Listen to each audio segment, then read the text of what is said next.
यहाँ पर दिल्ली के चांदनी चौक से बीजेपी सांसद प्रवीण खंडेलवाल ने केंद्रीय गृह मंत्री अमित शाह को एक पत्र लिखकर दिल्ली का नाम बदलकर इंद्रप्रस्थ करने का अनुरोध किया और पत्र में लिखा है कि दिल्ली नाम शहर की गहरी और ज्यादा पुरानी विरासत के बजाय एक सीमित ऐतिहासिक समय को दिखाता है। इसलिए इंद्रप्रस्थ नाम को फिर से रखने के मॉडर्न भारत की राजधानी अपनी पुरानी सभ्यता की नींव से फिर जुड़ जाएगी और ये इस बात का प्रतीक होगा कि दुनिया के सबसे बड़े लोकतंत्र की सीट इंसानियत की सबसे पुरानी सांस्कृतिक परंपराओं में से एक की विरासत पर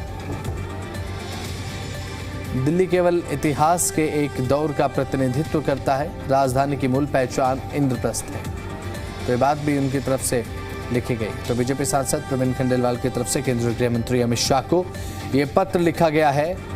दिल्ली का नाम बदलकर इंद्रप्रस्थ करने की मांग की गई है। इस पत्र के माध्यम से राजधानी की मूल पहचान इंद्रप्रस्थ नाम से, जो दिल्ली नाम है वो महज एक हिस्सा इतिहास का दिखाता है।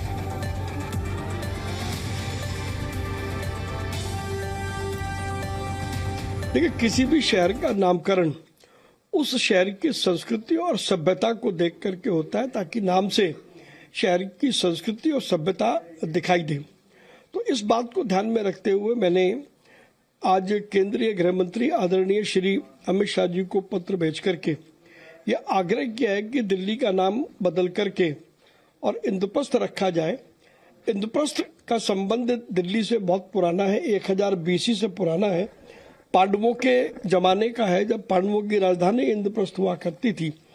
तो यदि दिल्ली का नाम इंद्रप्रस्थ रखा जाता है तो वो सीधा हमारी दिल्ली की संस्कृति, सभ्यता, हमारा खान पान, हमारी बोलचाल, उस सबको परिलक्षित करता है।